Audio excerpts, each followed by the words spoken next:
টয়লেটে ভুলেও মোবাইল নিয়ে যাবেন না, তাহলে কিন্তু আপনার মহাবিপদ হবে। শুধু দুনিয়াতে নয়, আখেরাতেও হবে।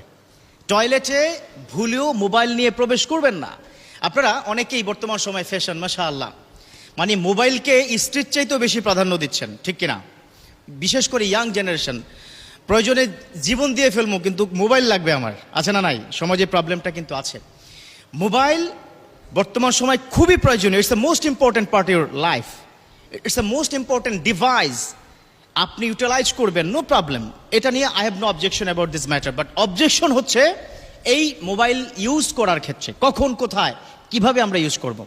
বর্তমান সময় যুব সমাজ নষ্ট হচ্ছে একটা বড় জায়গায়, সেটা হচ্ছে মোবাইল ব্যবহারে, ঠিক কিনা? কথা তিক্ত বাট কথা বাস্তব। এখানে ইয়াং তোমরা কি যারা আছো যে মুচকি মুচকি হাসতেছে, হাসলে কাজ হবে না। এই মোবাইল তোমাকে ধীরে ধীরে জাহান্নাম পর্যন্ত কি নিয়ে যাচ্ছে। আলহামদুলিল্লাহ, অনেক ভাইয়েরা আছে যারা মোবাইল ভালো কাজে ব্যবহার করে, মাশাআল্লাহ। এই যে আমি কথা বলি, আমার কথাগুলো তারা শেয়ার করে দেয়। এই যে মোবাইলে শেয়ার করে দেওয়া, একটা ইসলামিক কন্টেন্ট শেয়ার করে দেওয়া যে কি পরিমাণ সওয়াব কল্পনা করতে পারবে না। বিশ্বনবীর সময় কোনো সুন্নাহকে তারা কিভাবে কি শেয়ার করতো। শেয়ার শব্দটা তো শিখছি মাত্র 15 বছর, তাই না? আরো কম, 10 বছরও হয়নি। শেয়ার, ভিডিও শেয়ার করা, হ্যাঁ, কন্টেন্ট শেয়ার করা। কিন্তু 1500 বছর পূর্বে বিশ্বনবীর সময় কিন্তু শেয়ার সিস্টেম ছিল। একজন সাহাবা যখনই শুনেছে বিশ্বনবী কোন একটা আমল দিয়েছে, সাথে সাথে অন্য সাহাবার কাছে শেয়ার করতেন, ঠিক কিনা? হাদিসে আছে না? আর এখন তোমরা, আমি যেটা অনুরোধ করব, মাঝে মধ্যে এই কথা কি বলে থাকি যে কোনো ভালো একটা ইসলামিক কথা তোমার যদি পছন্দ হয়, সাথে সাথে শেয়ার করবা। কি কারণে? একটা মৌলিক কারণ, তোমার একটা শেয়ারের কারণে যদি 500 লোক ওই আমলটা করে, সমপরিমাণ আমল তোমার আমল নামে আল্লাহ পাক দিয়ে দিবে, সুবহানাল্লাহ। অতএব শেয়ার করবা। তো মোবাইল ভালো কাজেও ব্যবহার করা যায়। অনেক বন্ধুরা আছে যারা মোবাইলে প্রত্যেকদিন সকালবেলা কোরআন তেলাওয়াত শুনে। অনেকে আমাকে ফোনে বলে, হুজুর যদি কোরআন তেলাওয়াত দেখে পড়ি কি মোবাইলে সওয়াব হবে কিনা? আমি বলি 100% সওয়াব হবে। মোবাইল দেখে যদি আপনি কোরআন তেলাওয়াত করেন 100% সওয়াব হবে। আপনারা শুনলে অবাক হবেন, পৃথিবীর একমাত্র গ্রন্থ যে গ্রন্থের দিকে তাকিয়ে থাকলেও সওয়াব, এই গ্রন্থের কথা শুনলেও সওয়াব, এই গ্রন্থর কথা পড়লেও সওয়াব, এমন একটা গ্রন্থ আল্লাহ পাক আমাদেরকে দান করেছেন। যালিকাল কিতাবু লা রাইবা ফিহি হুদাল লিল মুত্তাকিন। তো প্রিয় বন্ধুরা, যেটা বলছিলাম, মোবাইল ভালো কাজে ইউজ করব, ঠিক আছে। অনেকে মোবাইলের স্ক্রিনে আল্লাহু মুহাম্মদ, মক্কা মদিনার ওয়ালপেপার কি দিয়ে থাকে। তো আমার যে আজকের বিষয়টা হচ্ছে, যখনই তোমরা ওয়াশরুমে যাবে ওই মোবাইল নিয়ে যদি প্রবেশ করো, কি কি সমস্যা হতে পারে। 1 নম্বর, মোবাইলের মধ্যে ওয়ালপেপার, সেখানে আল্লাহু মুহাম্মদ মক্কা মদিনার ছবি যদি থাকে, এটা অপবিত্র একটা জায়গায় প্রবেশ করলে তোমার মারাত্মক লেভেলের কি গুনাহ হবে, বেয়াদবি হবে। কাবাগরের সাথে কি বেয়াদবি হচ্ছে, আল্লাহর সাথে বেয়াদবি হচ্ছে, আমি নবী মুহাম্মদ সাল্লাল্লাহু আলাইহি ওয়াসাল্লামের সাথে বেয়াদবি হচ্ছে। সো এটা করা যাবে না। 2 নম্বর, আমরা মাশাআল্লাহ অনেকে মোবাইলে রিংটোন দেই না? সূরা রিংটোন দেই কিনা? দেই না? সূরা আমরা কি রিংটোন দেই?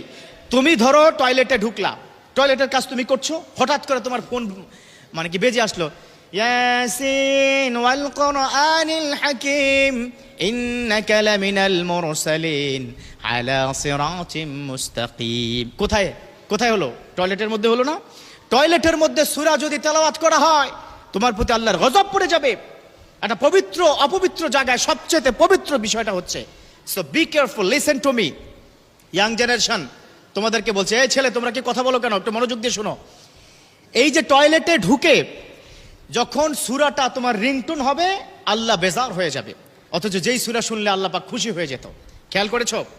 আচ্ছা, 3 নম্বর, তুমি টয়লেটে ঢুকলা, ফোন আসলো, এত জরুরি ফোন, না ধরে আর পারতেছো না, ওই পাশ থেকে তোমাকে আসসালামু আলাইকুম, তুমি এখান থেকে বললা ওয়ালাইকুম আসসালাম, ওখান থেকে বললা আপনি কেমন আছেন, তুমি বললা আলহামদুলিল্লাহ ভালো আছে, আল্লাহর রহমতে খুব ভালো। তো এই যে আলহামদুলিল্লাহ সালাম আদান প্রদান টয়লেটে, এটা কি জায়েজ আছে? জায়েজ আছে? বলুন, জায়েজ নেই। সো এই যে কাজগুলো আপনি করছেন খুবই ভালো। সালামের উত্তর দেওয়া ওয়াজিব। আলহামদুলিল্লাহ পড়লে গোটা বিশ্বের সব জায়গায় সওয়াবে পরিণত হয়ে যায়। এত ভালো কাজ। সূরার রিংটোন সওয়াব হবে আপনার। হ্যাঁ, ওয়ালপেপার আছে, আল্লাহর কথা বারবার ওয়ালপেপারের মধ্যে আপনি দেখছেন, ও ইয়াং বন্ধুরা, সওয়াব হবে। কিন্তু টয়লেটে ঢুকে এগুলো করা যাবে না। কারণ টয়লেটে ঢুকার পূর্বে বিশ্বনবী একটা দোয়া শিখিয়েছেন। দোয়া কি পারেন? পারো তোমরা? মাশাআল্লাহ, অনেকে পারে। আল্লাহুম্মা ইন্নী আউযু বিকা মিনাল খুবুসি ওয়াল খাবায়েস। টয়লেটের মধ্যে ঢুকবে, সেখানে বদজিন্নাত যা আছে শয়তান থেকে আল্লাহ হেফাজত রাখবেন, সেজন্য দোয়াটা পড়া। তো যাই হোক, টয়লেটে ঢুকার পূর্বে মোবাইলটা বাইরে তোমরা কি রেখে যাবা। এখন বলবা হুজুর এটা কি গ্যারান্টি কি আপনি কি দিতে পারবেন? আমার আইফোন দাম 1.5 লাখ টাকা, কই রাখবো বলেন, কোথায় রাখবা, that is up to you. প্রয়োজনে বন্ধ করে কি ঢুকো, 10 মিনিটের জন্য কি ক্ষতি। অতএব বি কেয়ারফুল, টয়লেটে ঢুকে মোবাইল ব্যবহার করা যাবে না। আর যেই কথাগুলো বললাম খুব মনোযোগ দিয়ে শুনবে, ডেফিনেটলি তোমাদের কল্যাণের জন্য এটা এক্ষুনি শেয়ার করে দাও, এক্ষুন শেয়ার করে তোমার সওয়াব হবে, আমি কি গ্যারান্টি দিলাম, এটা হাদিসের কথা। আল্লাহ আমাদের প্রত্যেককে বুঝার ও মানার তৌফিক দান করুক, আমিন।